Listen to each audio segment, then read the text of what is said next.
ಈ ರಾಮ ಲಕ್ಷ್ಮಣ ಅಂತ ಹೇಳ್ಬಿಟ್ಟು ಮೊನ್ನೆ ಜಾತ್ರೆಗೆ ತಗೊಂಡೋಗಿದ್ರಾ? ಸೊ ಏನು ವಿಶೇಷಣ ಅದು? ಎಲ್ಲಿಂದ ತಂದ್ರ? ಇಲ್ಲೇ ಹುಟ್ಟಿದ್ದ ಹೆಂಗೆ? ರಾಮ ಲಕ್ಷ್ಮಣ ಅಂತಂದ್ರೆ ರಾಮ ಅನ್ನೋ ಇರ್ತೈತಲ್ಲ, ಅದು ನಂದೇ ಎರಡಲ್ಲಲ್ಲಿ ಓರಿಯೋದು. ಅವತ್ತಿನ ಕಾಲಕ್ಕೆ 6,30,000 ಅತಿ ಹೆಚ್ಚು ಬೆಲೆ. ಇದು ಎಲ್ಲ ಒಂದು 5-6 ವರ್ಷದ ಹಿಂದೆ. ಅವತ್ತು ಆ ಓರಿಗಳು ನೋಡಕ್ಕೆ ಎಷ್ಟು ಕಾರ್ಗಳು ಬಂದ್ಬಿಟ್ವು ಎರಡಲ್ಲಲ್ಲಿ, ಅಷ್ಟು ಗಾತ್ರ ಎತ್ತುಗಳು ಅಂತ.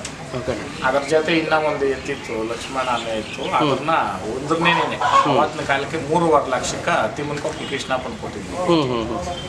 ಅದು ಬಹಳ ಹೆಸರು ಮಾಡ್ತು. ಜಾತಿ ಎತ್ತಾಗಿದ್ದ ಕಾರಣಕ್ಕೆ ಸ್ವಲ್ಪ ಅಲ್ಲಿ ತೋರಿಸೋದು.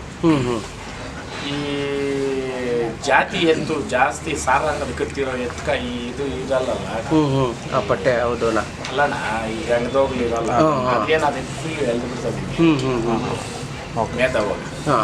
ಅದು ನಾನು ಕೊಡಲ್ಲ ನಾವು 2 ದಿನ ನಮ್ಮ ಚಪ್ಪರಲ್ಲೇ ಮಲಗಿದ್ದು ಓರಿ ತಗೊಂಡು ಹೋಗಿದ್ದು. ಅದಾದ್ಮೇಲೆ ತಿರ್ಗಾ ಈ ಎತ್ತು ಅಲ್ಲಿ ಇಲ್ಲಿ ಓಡಾಡಿ ಒಂದು ಮೂಲಕ್ಕೆ ಹೋಗಿತ್ತು. ಆಮೇಲೆ ತಿರ್ಗಾ ಇದನ್ನ ಘಾಟಿನಾಗ ತಕೊಂಡು ಅಲ್ಲೇನೆ ಕೂಟ ಮಾಡಿದೆ ನಾನು. ಅದೇನೆ ಇವಾಗ ರಾಮ ಲಕ್ಷ್ಮಣ ಇದು.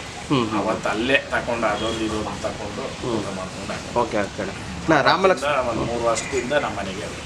ಓಕೆ ಅಣ್ಣ, ರಾಮ ಲಕ್ಷ್ಮಣ ಜಾತ್ರೆಗೆ ವಿಶೇಷ ಕರ್ಕೊಂಡೋಗಿದ್ರಲ್ಲ, ಫಸ್ಟ್ನ ಅದೇ ಅಲ್ಲಿಗೆ ಕರ್ಕೊಂಡೋಗಿದ್ದ ಹೆಂಗೆ ಅಣ್ಣ ಜಾತ್ರೆಗೆ?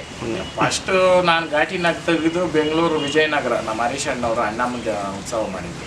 ಅಲ್ಲೇ ಪ್ರಥಮ. ಅಲ್ಲೇ ಅವತ್ತು ಸ್ಟಾರ್ಟ್ ಆಗಿದ್ದು ಅವುಗಳ ಮೆರವಣಿಗೆಗಳು.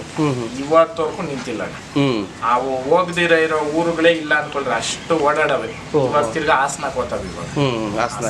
ಓಕೆ ಅಣ್ಣ, ಅಲ್ಲಿ ಏನು ಜಾತ್ರೆನ ಅಣ್ಣ? ಹೌದು. ಓಕೆ.